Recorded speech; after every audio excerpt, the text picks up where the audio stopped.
ಆತ್ಮೀಯ ಕನ್ನಡದ ಬಂಧುಗಳಿಗೆ ನಮಸ್ಕಾರ. ನಾನು ಹಿಂದೆ ರಾಜ್ಯಸಭೆಯಲ್ಲಿ ನಮ್ಮ ಕನ್ನಡ ಚಿತ್ರರಂಗಕ್ಕೆ ಆಗ್ತಾ ಇದ್ದಂಥ ಅನ್ಯಾಯಗಳ ಬಗ್ಗೆ ಅಲ್ಲಿ ಪ್ರಶ್ನೆಯನ್ನು ಮಾಡಿದ್ದೆ. ನನ್ನ ಒಂದು ಕಾಳಜಿ ನನ್ನ ಒಬ್ಬನ ಬಗ್ಗೆ ಅಲ್ಲ, ನನ್ನ ಕಾಳಜಿ ಉದ್ಯಮದ ಬಗ್ಗೆ. ಇವತ್ತು ಕನ್ನಡ ಚಲನಚಿತ್ರ ರಂಗದಲ್ಲಿ ಒಂದು ಸಿನಿಮಾ ಇವತ್ತು ರಿಲೀಸ್ ಆಯಿತು ಅಂದರೆ ಇಮಿಡಿಯೇಟ್ ಒಂದು ಶೋ ಮುಗಿತಾ ಇದ್ದಂಗೆ ಆ ಚಿತ್ರ ಇವತ್ತು ಆನ್ಲೈನಲ್ಲಿ ಬಿಡುಗಡೆ ಮಾಡ್ತಿದ್ದಾರೆ. ಹೇಗಾಗ್ತಿದೆ ಗೊತ್ತಿಲ್ಲ, ಎಲ್ಲರೂ ಡೌನ್ಲೋಡ್ ಮಾಡ್ತಿದ್ದಾರೆ, ನೋಡ್ತಾ ಇದ್ದಾರೆ. ಎರಡು ವಿಷಯನ ನಿಮಗೆ ಹೇಳ್ತೀನಿ. ಕಷ್ಟಪಟ್ಟು ಒಂದು ಒಳ್ಳೆ ಚಿತ್ರ ಮಾಡಬೇಕು, ಮತ್ತು ಇದು ಉದ್ಯಮ. ನಾವು ಇದು ಚಿತ್ರ ಮಾಡಿ ನಮಗೆ ನಿರ್ಮಾಪಕರಿಗೇನು ಬೆನಿಫಿಟ್ಸ್ ಇಲ್ಲ, ಬರೀ ನಾವು ಸಂತೋಷಕ್ಕೆ ಮಾಡ್ತೀವಿ ಅನ್ನೋ ಮಾತನ್ನು ನಾನು ಬಳಕೆ ಮಾಡೋದಿಲ್ಲ. ಇಟ್ಸ್ ಎ ವ್ಯಾಪಾರ. ಎಲ್ಲ ಭಾಷೆಗಳಲ್ಲಿ ವ್ಯಾಪಾರ ಇದೆ. ಇದು 80 ವರ್ಷದ ಸಿನಿಮಾ ರಂಗ, ಇಡೀ ಭಾರತೀಯ ಚಿತ್ರರಂಗ.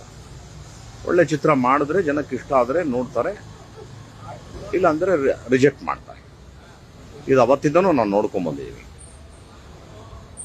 ಆದರೆ ಈಗ ನಿಮಗೆ ಪಿಕ್ಚರ್ ರಿಲೀಸ್ ಆಗಿದ ತಕ್ಷಣವೇ ಮಾರ್ನಿಂಗ್ ಶೋ ಆದಮೇಲೆ ನಿಮಗೆ ಬಿಟ್ವೀನ್ 2 ಗಂಟೆಯಿಂದ 4 ಗಂಟೆ ಒಳಗಡೆ ಇಡೀ ರಾಜ್ಯದಲ್ಲಿ ನಿಮಗೆ ಎಲ್ಲ ಮೊಬೈಲಲ್ಲೂ ಫಿಲಮ್ ಬರ್ತದೆ ಅಂದರೆ ಥಿಯೇಟ್ರಿಗೆ ಯಾರೂ ಬರೋದಿಲ್ಲ. ಯಾಕಂದರೆ ನಮ್ಮ ಕೈನಲ್ಲೇ ಮೊಬೈಲಲ್ಲೇ ನಾವು ನೋಡ್ಕೋತೀವಿ ಅನ್ನೋ ಸಿಸ್ಟಮ್ ಇದೆ. ನೋಡೋರ್ಗೆ ಅನ್ನಿಸ್ಬೋದು ಮೊಬೈಲಲ್ಲಿ ಬರ್ತಾ ಇದೆ, ನಾನು ನೋಡ್ತಾ ಇದ್ದೀನಿ. ಆದರೆ ಇದು ಎಂಥ ದೊಡ್ಡ ಕ್ರೈಮ್ ಅಂದರೆ, ಈಗ ಸಾಮಾನ್ಯವಾಗಿ ಒಂದು ಸಣ್ಣ ಕಳ್ತನ ಯಾರಾದರೂ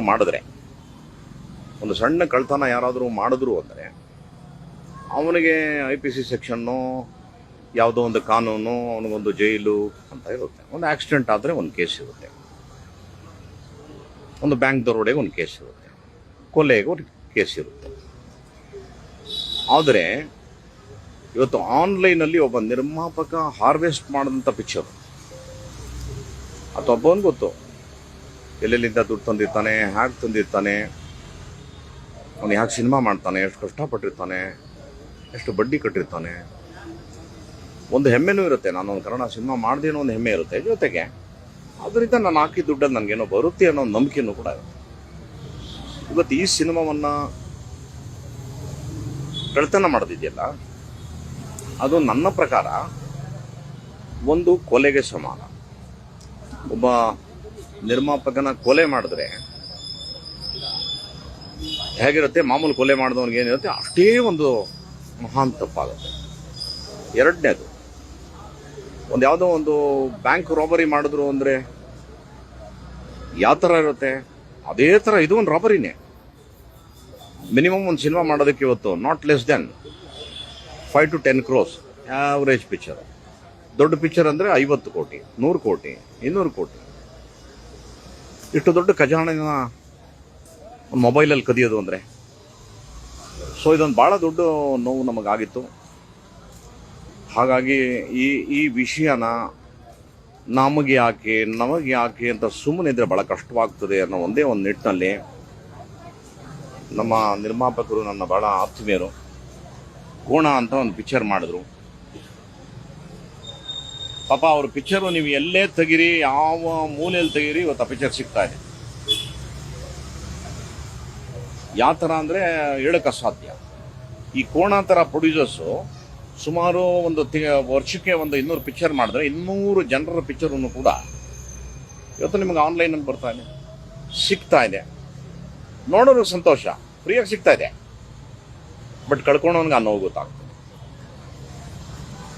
ತುಂಬ ದೊಡ್ಡ ತಪ್ಪಿದು. ನಾನು ಹೇಳ್ದಲ್ಲ, ಕೊಲೆ ಮಾಡೋದಷ್ಟೇ ತಪ್ಪು, ಕಳ್ತನ ಮಾಡೋದಷ್ಟೇ ತಪ್ಪು. ಇವಾಗ ಇದಕ್ಕೆ ಪರಿಹಾರ ಹೆಂಗೆ ಅಂದರೆ, ನಾನು personally I thank my dearest friend. ಇವ್ರಿಗೆ ಸ್ವಲ್ಪ ಇಂಟರ್ನೆಟ್ನಲ್ಲಿ ತುಂಬ ನಾಲೆಜ್ ಇದೆ, ಹೆಂಗೆ ಆಪ್ರೇಟ್ ಮಾಡೋದು ಅಂತ ಗೊತ್ತಿದೆ. ಸೊ ಇವರು ಭಾಳ ತೀಕ್ಷ್ಣವಾಗಿ ತುಂಬ ಕಷ್ಟಪಟ್ಟು ಟ್ರೇಸ್ ಮಾಡೋಕ್ಕೆ ಸ್ಟಾರ್ಟ್ ಮಾಡಿದ್ರು. ಒಂದು ಪೊಲೀಸರು ಮಾಡುವಂಥ ಕಾರ್ಯವನ್ನು ಇವರು ಪ್ರಯತ್ನ ಪಟ್ಟರು. ಮಾಡಿದಾಗ ಇವ್ರಿಗೆ ತುಂಬ ಲೊಕೇಶನ್ಗಳು ಟ್ರೇಸ್ ಆಯಿತು. ಆ ಟ್ರೇಸ್ ಆದಮೇಲೆ ದ ಒನ್ಲಿ ದಾರಿ ಏನು, we have to give complaint, ಅಲ್ಲಿಂದ ಸ್ಟಾರ್ಟ್ ಆಗಬೇಕು ಕತೆ. ಸೊ ಹಾಗಾಗಿ ನಾವು ನಂದಿನಿ ಲೇಔಟ್ ಪೊಲೀಸ್ ಸ್ಟೇಷನ್ಗೆ ಕಂಪ್ಲೇಂಟ್ ಕೊಟ್ವಿ. ಎಂಥ ಬ್ಯೂಟಿಫುಲ್ ಆಫೀಸರ್ ನಮ್ಮ ಗಣಪತಿ ಸಾಹೇಬರು, ಆಮೇಲೆ ನ್ಯಾಮಗೌಡರು, ನಮ್ಮ DCP, ಫಂಟಾಸ್ಟಿಕ್ ಆಫೀಸರ್ಸ್. ಅವರು ನಮ್ಮ ಒಂದು ಬೇಡಿಕೆ ಮತ್ತು ಕರೆ ಇದೆಯಲ್ಲ, ಅದಕ್ಕೆ ಯಾವ ಥರ ಅಂದರೆ ಯಾರು ನಮ್ಮ ಒಡ ಹುಟ್ಟಿದ ಅಣ್ಣ ತಮ್ಮದಿರ ಥರ ಸ್ಪಂದಿಸಿ ದೇ ವರ್ಕ್ ಹಾರ್ಡ್. ಮತ್ತು ಇವರು ತುಂಬ ಕಷ್ಟಪಟ್ಟರು. ಇವರ ಪ್ರತಿಫಲ ಇವತ್ತು ಒಬ್ಬ ಮನುಷ್ಯ ಸಿಕ್ಕಿದ್ದಾನೆ. ಇವತ್ತು ಅವನು ಸುಮಾರು ಎಷ್ಟು ಪಿಕ್ಚರ್ ಸರ್, 100 ಪಿಕ್ಚರ್ನ ಅವನು ಇವತ್ತು ಆನ್ಲೈನಲ್ಲಿ ಅವನು ಮಾಡಿರೋದು. ಸೊ ಈ ರೂಟ್ನ ನಾವು ಕಂಡುಹಿಡ್ಕೊಂಡಿದ್ದು ಹೇಗೆ, ಅವ್ರು ಎಲ್ಲೆಲ್ಲಿಂದ ತೆಗಿತಾರೆ ಏನು ಅಂತ ಇವರು ಹೇಳ್ತಾರೆ. ಆಮೇಲೆ ನಾನು ಮಾತಾಡ್ತೇನೆ. ಹೇಳಿ ಹಂಗೆ ಹೇಳಿ. ಬೇಸಿಕಲಿ ಇವರು ಬಂದು ಜೋರ ಮಾತಾಡಿ. ಈಗ ನಾವು ಇಷ್ಟು ದಿವಸ ಮೇನ್ ಪ್ರಾಬ್ಲಮ್ ಇರೋದು, ಇಷ್ಟು ದಿವಸ ಪೈರಸಿ ಎಲ್ಲಾನು ನಡೆಯುತ್ತೆ, ಅದು ನಡೀತಾನೆ ಇರುತ್ತೆ ಅಂತ ಹೇಳಿ ಎಲ್ಲ ಬಿಟ್ಟಿರೋದ್ರಿಂದ ಇವ್ರು ಏನು ಮಾಡ್ತಾ ಇದ್ದಾರೆ, ಇನ್ಸ್ಟಾಗ್ರಾಮ್ ಆಗಿರ್ಬೋದು, ವಾಟ್ಸಪ್ ಆಗಿರ್ಬೋದು, ಫೇಸ್ಬುಕ್ ಆಗಿರ್ಬೋದು, ಎಲ್ಲದರಲ್ಲೂ ನಮ್ಮ ಫಿಲಮ್ನ ನಾವು ಮಾರ್ಕೆಟಿಂಗ್ ಮಾಡೋದಕ್ಕಿಂತ ಚೆನ್ನಾಗಿ ಇವ್ರು ಮಾರ್ಕೆಟಿಂಗ್ ಮಾಡಿ ಅದನ್ನು ಟೆಲಿಗ್ರಾಮಲ್ಲಿ ಹಾಕೋದು, ಮತ್ತು ಇದರಲ್ಲಿ ಯಾವುದು ವಾಟ್ಸಪ್ ಗ್ರೂಪ್ಗಳಲ್ಲಿ ಹಾಕೋದು, ಇದನ್ನೆಲ್ಲ ಮಾಡ್ತಾ ಇದ್ದಾರೆ. ಇದು ಏನು ಅಂತಂದರೆ, ಇದು ಒಂದು ರೂಟ್ ನಾವು ಹಿಡಿದು ಇದನ್ನ ಮಾಡಲಿಲ್ಲ ಅಂತಂದರೆ ಎಂಟೈರ್ ಇಂಡಸ್ಟ್ರಿ ನನಗನ್ಸೋದು ಕೊಲಾಪ್ಸ್. ಕನ್ನಡ ಚಿತ್ರರಂಗ ನಾಮಾವಶೇಷ, ಉಳಿಯೋದು ಕಷ್ಟ ಸಿನಿಮಾ ಮಾಡೋಕ್ಕಾಗಲ್ಲ. ಜೊತೆಗೆ ಇವ್ರದ್ದು ಆರ್ಗನೈಸ್ಡ್ ವೇ ಇದೆ. ಮುಂಚೆ ನಾವೀಗ ನಮ್ಮ ಹತ್ರ ಆಂಟಿ ಪೈರಸಿ ಟೀಮ್ ಇದೆ. ಆಂಟಿ ಪೈರಸಿ ಟೀಮ್ ಇತ್ತು ಅಂದ್ರೆ ಅದು ಕೆಲಸ ಬರೀ ಡಿಲೀಟ್ ಮಾಡೋದು ಅಷ್ಟೇ. ಇದನ್ನ ಎಲ್ಲಿಂದ ರೂಟ್ ಕಾಸಲ್ಲಿ ಇವರು ತೆಗಿತಾ ಇದ್ದಾರೆ, ಇದನ್ನೆಲ್ಲ ನಾವು ಮಾಡಿ ಇದನ್ನು ತೆಗೆದಾಕ್ತಿಲ್ಲ ಅಂತಂದರೆ ಇವತ್ತಿಗೆ ಒಂದು ಸ್ಟೇಜಿಗೆ ನಾವು ಬಂದಿದ್ದೀವಿ ಅಂತಂದರೆ ನಮ್ಮ ಪೊಲೀಸ್ ಇಲಾಖೆ ಆಗಿರ್ಬೋದು, ಸರ್ ಆಗಿರ್ಬೋದು, ಫಿಲಮ್ ಇಂಡಸ್ಟ್ರಿ ಆಗಿರ್ಬೋದು, ಎಲ್ಲರೂ ಸಪೋರ್ಟ್ ಮಾಡಿದಿಗೆ ಇವ್ರನ್ನ ಟ್ರ್ಯಾಕ್ ಡೌನ್ ಮಾಡ್ಕೊಂಡು ಇವತ್ತಿಗೆ ಸಿಕ್ಕಿದ್ದಾರೆ. ಸೊ ಇದು ಕಂಟಿನ್ಯೂಸ್ ಪ್ರೋಸೆಸ್ ಆಗಿದ್ದ ಕ್ಯಾನ್ಸರ್ ಥರ ಕಂಟಿನ್ಯೂಸ್ ಪ್ರೋಸೆಸ್ ಆಗಿ ಇದನ್ನು ನಾವು ತೆಗೆದಾಕ್ಲಿಲ್ಲ ಅಂದರೆ ಕನ್ನಡ ಇಂಡಸ್ಟ್ರಿ ಇದ್ರ ಉಳಿಯೋದು ಕಷ್ಟ. ಸೊ ಇವ್ರದ್ದು ಎಲ್ಲ ಲೊಕೇಶನ್ ಸಿಕ್ಕಿತ್ತು. ಮತ್ತು ರಾಜಾರೋಷವಾಗಿ ಇನ್ಸ್ಟಾಗ್ರಾಮಲ್ಲಿ ನಮ್ಮ ಮಾರ್ಕೆಟಿಂಗ್ ಮಾಡ್ತಾಯಿದ್ರು, ಫೇಸ್ಬುಕ್ಕಲ್ಲಿ ಹಂಗೆ ಮಾರ್ಕೆಟಿಂಗ್ ಮಾಡ್ತಾರೆ. ಇವ್ರದ್ದು ಕಂಟಿನ್ಯೂಸ್ ನಾವು ಸತತ 2 ತಿಂಗಳಿಂದ ಇವ್ರು ಫಾಲೋ ಮಾಡಿ ಇವ್ರದ್ದು ಎಲ್ಲ ಟ್ರ್ಯಾಕ್ ಡೌನ್ ಮಾಡಿದಾಗ ಇವಾಗ ನಮಗೆ ಒಂದು ಟೀಮ್ ಅನ್ನೋದು ಸಿಕ್ಕಿದೆ. ಇದೇ ಥರ ಇನ್ನೂ ಎಷ್ಟೋ ಟೀಮ್ ಇದೆ, 500 ಜನ ಇದ್ದಾರೆ. 500 ಜನ ಟೀಮ್ ಏನಾಗುತ್ತೆ, ಇವ್ರನ್ನ ಯಾರನ್ನೂ ನಾವೊಂದಂತೂ ಡಿಸೈಡ್ ಮಾಡಿದ್ದೀವಿ, ಸರ್ದು ಸಪೋರ್ಟಿಂದ ಮತ್ತು ನಮ್ಮ ಪೊಲೀಸ್ ಇಲಾಖೆ ಸಪೋರ್ಟಿಂದ. ಯಾವುದೇ ಕಾರಣಕ್ಕೂ ಯಾರು ಡೌನ್ಲೋಡ್ ಮಾಡ್ತಿದ್ದೀರಾ, ಯಾರು ಫಾರ್ವರ್ಡ್ ಮಾಡ್ತಾ ಇದ್ದೀರಾ, ಯಾರು ಸೋಷಿಯಲ್ ಮೀಡಿಯಾದಲ್ಲಿ ಎಲ್ಲರೂ ಜೈಲ್ಗೆ ಈ ಲಿಂಕ್, ಈ ಮೂವಿ ಲಿಂಕು ಬಯೋಲಿದೆ, ಇದನ್ನ ನಿಮ್ಮನ್ನ ನಾವು ಖಂಡಿತ ಬಿಡೋದಂತೂ ಮಾತೇ ಇಲ್ಲ. ಡೌನ್ಲೋಡ್ ಮಾಡಿ ಇನ್ನ ಯಾರು ಫಾರ್ವರ್ಡ್ ಮಾಡ್ತಾ ಇದ್ದೀರಾ ಆ ರೆಕಾರ್ಡು ಟ್ರ್ಯಾಕ್ಗಳು ಇದೆ, ಅವರು ಎಲ್ಲರೂ ಇದೇ ರೀತಿ ಎಲ್ಲರೂ ಸೇರ್ಬೇಕಾಗುತ್ತೆ. ಕಠಿಣವಾಗಿ 3 ವರ್ಷ ಏನು ಶಿಕ್ಷೆ ಆಗುತ್ತೆ ಅದನ್ನು ಕೊಡಿಸೋವರೆಗೂ ಅಂತೂ ಬಿಡಲ್ಲ ನಾವ್ಯಾರು. ಅಂದರೆ ಈಗ ಒಂದು ಹೊಸ ಅಮೆಂಡ್ಮೆಂಟ್ ಆಗಿದೆ. ಇದು ಮಾಹಿತಿಗೋಸ್ಕರ ನಾನು ಹೇಳ್ತೀನಿ. ಯಾವ ನಿರ್ಮಾಪಕರು ತಮ್ಮ ಸಿನಿಮಾನ ಆನ್ಲೈನಲ್ಲಿ ಕಳ್ತನಕ್ಕೆ ಒಳಗಾಗಿ ಅವ್ರ ಲೈಫ್ ಹಾಳಾಗೋಗಿದೆ, ಅವರು ಕಂಪ್ಲೇಂಟ್ ಮಾಡಿದಾಗ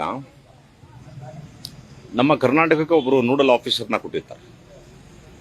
ನಾವು ಇನ್ ಡೀಟೇಲ್ ನೋಡಲ್ ಆಫೀಸರ್ಸ್ಗೆ ಕಂಪ್ಲೇಂಟ್ ಮಾಡಿ ಆ್ಯಸ್ ಪರ್ ನಾರ್ಮ್ಸ್ ನಾವು ಹೋದಾಗ ಯಾರ್ಯಾರು ಕಳ್ತನ ಮಾಡ್ತಿದ್ದಾರೆ ಕಡ್ಡಾಯ 3 ವರ್ಷ ಜೈಲು, ತಪ್ಪಿಸ್ಕೊಳಕ್ಕಾಗೋದಿಲ್ಲ.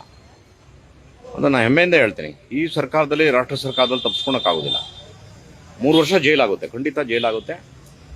ಫಾರ್ವರ್ಡ್ ಮಾಡೋರು ಮತ್ತು ಅದನ್ನು ಡೌನ್ಲೋಡ್ ಮಾಡೋರಿಗೆ ನಾನು ಭಾಳ ವಿನಯಪೂರ್ವಕವಾಗಿ ನಿಮ್ಮ ಒಬ್ಬ ಹಿರಿಯ ಅಣ್ಣನಾಗಿ ನಾನು ಪ್ರಾರ್ಥನೆ ಮಾಡ್ತೀನಿ, ದಯಮಾಡಿ ಮಾಡಬೇಡಿ. ಇದನ್ನು ತುಂಬ ದೊಡ್ಡ ದ್ರೋಹ. ನೀವೇನಾದ್ರು ಕಷ್ಟಪಟ್ಟು ಯಾವ್ದಾದ್ರು ಒಂದು ವ್ಯವಹಾರ ಮಾಡಿರ್ತೀರಿ, ಏನೋ ಒಂದು ದುಡ್ಡು ಇಟ್ಕೊಂಡಿರ್ತೀರಿ, ಯಾರಾದರೂ ನಿಮಗೆ ಫ್ರಾಡ್ ಮಾಡಿ ಆನ್ಲೈನಲ್ಲಿ ಕಳ್ತನ ಮಾಡಿಬಿಟ್ಟಾಗ ನಿಮಗೆ ದುಃಖ ಆಗುತ್ತೆ ಅಂದರೆ 100% ನಮಗೂ ಆಗುತ್ತೆ. ಇದು ಹೇಗೆ ಅಂದರೆ ಹೇಳೋಕ್ಕೆ ಅಸಾಧ್ಯವಾದಂಥ ನೋವಾಗ್ತದೆ. ಸ್ನೇಹಿತರೆ, ಈಗ ಅವನು ಯಾರು ಸಿಕ್ಕಿದ್ದಾನೆ ಕಾನೂನು ಪ್ರಕಾರ ನಾವು ಅವನ್ನ ಈಗ ತೋರಿಸೋಂಗಿಲ್ಲ ಲೈವಲ್ಲಿ. ಅವನು ಆಲ್ರೆಡಿ ಈ ಸ್ಟೇಷನಲ್ಲಿ ಇದ್ದಾನೆ, ಅವನಿಗೆ ಇಂಟ್ರಾಗೇಟ್ ಮಾಡಿದ್ದಾರೆ. ನೀವು ನಂಬಲ್ಲ, ಅವನ ಅಕೌಂಟಲ್ಲಿ ಎಷ್ಟಿತ್ತು ಸರ್ ಡಾಲರ್ಸಲ್ಲಿ ದುಡ್ಡು? $1,900. $1,900 ಅಂದರೆ ಆಲ್ಮೋಸ್ಟ್ 1,70,000 ಇದೆ. ಇಂಥವ್ರು ಇಂಟು 500 ನೀವು ಕೌಂಟ್ ಮಾಡಿ. ಈ ಥರ ಎಲ್ಲ ಕಳ್ತನ ಮಾಡಿದವ್ರು ಎಲ್ಲರೂ ಕೂಡ ಆನ್ಲೈನಲ್ಲಿ ಡೌನ್ಲೋಡ್ ಮಾಡಿಬಿಟ್ಟು ಎಲ್ಲರಿಗೂ ಬಿಟ್ಟು ಸಿನಿಮಾನ ತೋರಿಸ್ಬಿಟ್ಟು ಎಲ್ಲರಿಗೂ ಒಂದು ಮೂಡ್ ಬಂದ್ಬಿಟ್ಟಿದೆ, ಏನು ಕನ್ನಡ ಸಿನಿಮಾ ಓಡಲ್ಲ, ಕನ್ನಡ ಸಿನಿಮಾ ಓಡಲ್ಲ, ಕನ್ನಡ ಸಿನಿಮಾ ನೋಡಲ್ಲ. ಅದೇನು ನೋಡ್ತಾರೆ, ನಿಮ್ಮ ಪಿಕ್ಚರ್ ಚೆನ್ನಾಗಿಲ್ಲ.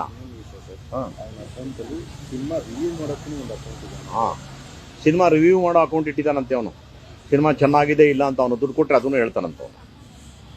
ಸೊ ಹೀಗೆ ಹೇಳಿ ಹೇಳಿ ಇವತ್ತೆಲ್ಲ ಯಾರು ನೋಡ್ರಿ ಹೊರ ರಾಜ್ಯದವ್ರು ಯಾರೂ ಬಂದಿಲ್ಲ, ಎಲ್ಲ ನಮ್ಮ ಕನ್ನಡದ ಮಕ್ಕಳೇನೆ. ಈಗ ಅವ್ನು ಸಿಕ್ಕಾಕೊಂಡಿರೋನು ಬಂದು ಇದು ಇಂಜಿನಿಯರಿಂಗ್ ಸ್ಟೂಡೆಂಟ್, ಅವನು ಪಿ ಮೆಕ್ಯಾನಿಕಲ್ ಸೆಕೆಂಡ್ ಇಯರ್ ಮಾಡ್ತಿರೋ ಹುಡುಗ. ಅವನು ಇಂಥ ವಿದ್ಯಾವಂತರೇ ಇವತ್ತು ಇಂಥ ಒಂದು ಕೆಟ್ಟ ಚಾಳಿಗಳಿಗೆ ಹಿಡಿದುಬಿಟ್ರೆ ಹೆಂಗೆ ಆಗ್ತದಪ್ಪ? ಸುಮ್ಮನೆ ನೀವೆಲ್ಲ, ನನಗೆ ತುಂಬ ದುಃಖ ಆಗೋದೇನು ಪಾಪ, ಸಿನಿಮಾ ಮಾಡಿಬಿಟ್ಟು ಯಾರೋ ಇತ್ತೀಚೆಗೆ ಒಬ್ಬ ನಟ ಹತ್ತಿದ್ದು ನೋಡಿ ನಂಗೆ ಭಾಳ ಬೇಜಾರಾಯ್ತು. ಎಂಥ ಒಂದು ದೌರ್ಭಾಗ್ಯ ದಿನ ನೋಡ್ತಾ ಇದ್ದೀವಿ ನಾವು. ಈ ಥರ ಸಿನಿಮಾ ಮಾಡಿ ಹೇಳುವಂಥ ಪರಿಸ್ಥಿತಿ ಬಂದ್ಬಿಡ್ತಲ್ಲ. ಹಾಗಾಗಿ ಐ ಪ್ರಾಮಿಸ್ಡ್ ಎವ್ರಿ ಒನ್, ಇದೆಲ್ಲ ಸರಿ ಹೋಗೋವರೆಗೂ ನನ್ನನ್ನು ಯಾರೂ ಕರಿಬೇಡಿ, ನನಗಿಷ್ಟನೇ ಇಲ್ಲ ಅನ್ನೋ ಒಂದು ಮಾತನ್ನು ಹೇಳ್ಬಿಡಿ. I am not working. ತುಂಬ ಬೇಜಾರಾಗಿದೆ ಮನಸ್ಸಿಗೆ. ನನ್ನಂತೆ ಅನೇಕರಿಗೆ ಇವತ್ತು ಯಾವ ಮಟ್ಟಕ್ಕೆ ರಾಕ್ಲೈನ್ ಅಂತ ಒಬ್ಬ ದೊಡ್ಡ ಪ್ರೊಡ್ಯೂಸರ್ ಏನು ಹೇಳ್ತಾರೆ ಗೊತ್ತಾ? ಇವತ್ತು ಸಿನಿಮಾ ಮಾಡಿಲ್ಲ ಅಂದರೆ ಅದೇ ನಮ್ಮ ಲಾಭ ಅಂತ ಹೇಳ್ತಾರೆ. ಈ ಥರ ಆಗಿದೆ ಇವತ್ತೆಲ್ಲ. ಅಮಾಯಕರುಗಳು ಎಲ್ಲ ಬಂದು ಮಾಡಿ ಸಿಕ್ಕಾಕೊಂಡು ಈ ಥರ ಆಗ್ತಿದೆ. ಹಾಗಾಗಿ ನಮಗೆ ಬೇರೆ ನಮ್ಮ ತಂದೆ ತಾಯಿಗಿನ್ನ ನೀವು ಶ್ರೇಷ್ಠ. ನಾನು ಹೇಳ್ತೀನಿ ಕೇಳಿ, ನಿಮಗೆ ನನ್ನ ಗುಣ ಗೊತ್ತು, ನಾನು ಯಾವ ರೀತಿ ನೇರವಾಗಿ ಮಾತಾಡ್ತೀನಿ ಗೊತ್ತು. ನಾನು ಸತ್ಯ ಇದ್ದರೆ ಮಾತ್ರ ಬರ್ತೀನಿ, ಇಲ್ಲೇ ಅಂದರೆ ನಾನು ಬರೋದಿಲ್ಲ. ನನ್ನದೇ ಬೇರೆ ಲೈಫು ನಂದು. ನನಗೆ ತುಂಬ ನೋವಾಗಿದೆ. ಯಾಕಂದರೆ ಒಂದಲ್ಲ ಎರಡಲ್ಲ 40 ವರ್ಷ ನಾನು ಸಿನಿಮಾ ರಂಗದಲ್ಲಿ ಅನ್ನ ತಿಂದಂಥ ಮನುಷ್ಯ ನಾನು. ಹಾಗಾಗಿ ಅವನ ಮುಖನ ತೋರಿಸ್ಬಾರ್ದಂತೆ, ಅದು ಕಾನೂನು. ನಾಳೆ ಒಂದು ಮಾಧ್ಯಮದ ಮುಂದೆ ಆತನ ಕರ್ಕೊಂಬರ್ತಾರೆ. ಐ ಥಿಂಕ್ 11 ಗಂಟೆಗೆ ನಾಳೆ DCP ನಾರ್ತ್ ಅವರು ನ್ಯಾಮಗೌಡರು ಅವ್ರ ಆಫೀಸಲ್ಲಿ ಅವನನ್ನು ಕರ್ಕೊಂಬರ್ತಾರೆ. ಈ ಥರ ಸುಮಾರು 400 ಇಂದ 500 ಜನ ಈಗ ಆನ್ಲೈನಲ್ಲಿ ರೆಡಿ ಇದ್ದಾರೆ. ನನ್ನ ಬ್ರದರ್ಸ್ಗಳಿಗೂ ಹೇಳ್ತಾ ಇದ್ದೀನಿ, ಬಿ ಕೇರ್ಫುಲ್, ವಿಲ್ ಕಮ್. ನಾವು ಟ್ರೇಸ್ ಮಾಡ್ತೀವಿ. ತುಂಬ ಕಷ್ಟ ಇದೆ. ನಾವು ಇಲ್ಲೇನಾಗಿದೆ, ಇದು ಅಭ್ಯಾಸ ಆಗೋಗ್ಬಿಟ್ಟಿದೆ. ಹೋಗ್ಲಿ ಬಿಡಿ ಏನೋ ಆಗಿದೆ, ಏನೋ ಮಾಡ್ತಾರಂತೆ ನೋಡ್ತಾರಂತೆ ಅಂತ. ನಾವು ಯಾವ ಮಟ್ಟಕ್ಕೆ ಇದ್ದೀವಿ ಅಂದರೆ ಕಡೇ ಮನುಷ್ಯನವ್ರಿಗೂ ಹೋಗೋಣ, ನನಗೂ ಬೇಜಾರಾಗಿದೆ, ಅಟ್ಲೀಸ್ಟ್ ಈ ಥರ ಆದರೂ ಒಂದು ಸಣ್ಣ ಸೇವೆ ಮಾಡೋಣ ನಮ್ಮ ನಿರ್ಮಾಪಕರಿಗೆ ಅಂತ ಟ್ರೈಂಗ್ ಮಾಡಿ ಲೆವೆಲ್ಗೆ. ಇದಕ್ಕೆ ಸಹಕಾರ ಕೊಡಬೇಕಾಗಿದೆ ಯಾವುದೂ ನೀವು, ನನ್ನ ಅಣ್ಣ ತಮ್ಮದಿರು ನೀವು. I love you man. ದಯಮಾಡಿ ಸಹಾಯ ಮಾಡಿ, ನಮಗೆ ನಮ್ಮ ಉದ್ಯಮಕ್ಕೆ ಸಹಾಯ ಮಾಡಿ. ನಾವೆಲ್ಲ ಸುಮಾರು ವರ್ಷ ಮೆರೆದಾಯಿತು, ಮುಂದಿನ ಮಕ್ಕಳು ಮೆರಿಲಪ್ಪ, ಆಶೀರ್ವಾದ ಮಾಡಿ. ಎಲ್ಲರ ಪಿಕ್ಚರ್ ಓಡಿದ್ರೆ ತಾನೆ. ಎಷ್ಟು ಜನ ಮಕ್ಕಳಿಗೆ ಆಸೆ ಇರಲ್ವಾ, ನಾನು ಆ್ಯಕ್ಟ್ರ್ ಆಗಬೇಕು, ಕ್ಯಾಮ್ರಾಮನ್ ಆಗಬೇಕು, ಡೈರೆಕ್ಟರ್ ಆಗಬೇಕು. ನೀವೆಲ್ಲ ಸಹಾಯ ಮಾಡಿದ್ರೆ ಅಂಥವರೆಲ್ಲ ಬರ್ತಾರೆ, ಇಲ್ಲಾಂದರೆ ಕಷ್ಟ ಇದೆ. ಹಾಗಾಗಿ it's my prayer. Thank you so much. ಅವನ್ನ ತೋರಿಸೋಂಗಿಲ್ಲ. ನಾಳೆ 11 ಗಂಟೆಗೆ ಅವನ್ನ ಪ್ರೊಡ್ಯೂಸ್ ಮಾಡಿ ಕೋರ್ಟ್ಗೆಲ್ಲ ಮಾಡ್ತಾರೆ. ಇನ್ನು ಮಿಕ್ಕಿದ್ದು ಯಾರ್ಯಾರು ಇದ್ದಾರೆ, they have taken it as A challenge. ನಾವು ಹೋಮ್ ಮಿನಿಸ್ಟ್ರನ್ನು ಮೀಟ್ ಮಾಡ್ತಾ ಇದ್ದೀವಿ, ಚೀಫ್ ಮಿನಿಸ್ಟ್ರನ್ನು ಮೀಟ್ ಮಾಡ್ತೀವಿ. ನಮ್ಮ ಉದ್ಯಮನ ಕೂಡ ಜಾಯ್ನ್ ಆಗ್ತಾರೆ ನಾಳೆ ಎಲ್ಲರೂ. ಎಲ್ಲ ಪ್ರೊಡ್ಯೂಸರ್ಸು, ಡೈರೆಕ್ಟರ್ಸು ಎಲ್ಲರೂ ಬರ್ತಾರೆ. Make it a big issue. ಇದನ್ನು ತೊಗೊಂಡೋಗ್ತೀವಿ, ಎಲ್ಲಿವರೆಗೂ ಆಗ್ತದೆ ಅಲ್ಲಿವರೆಗೂ ತೊಗೊಂಡೋಗ್ತೀವಿ. ಕಾನೂನು ಜೊತೆಗೆ ಹೋಗ್ತೀವಿ.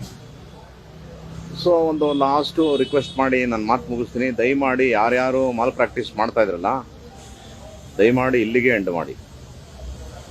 ತುಂಬ ದೂರದವರೆಗೂ ಬರ್ತೀವಿ ನಾವು. ನಮಸ್ಕಾರ. Thank you. ನನ್ನ ಮಾತು ಕೇಳಿದ ಎಲ್ಲರಿಗೂ ಧನ್ಯವಾದ. ನಮಸ್ಕಾರ. Love you.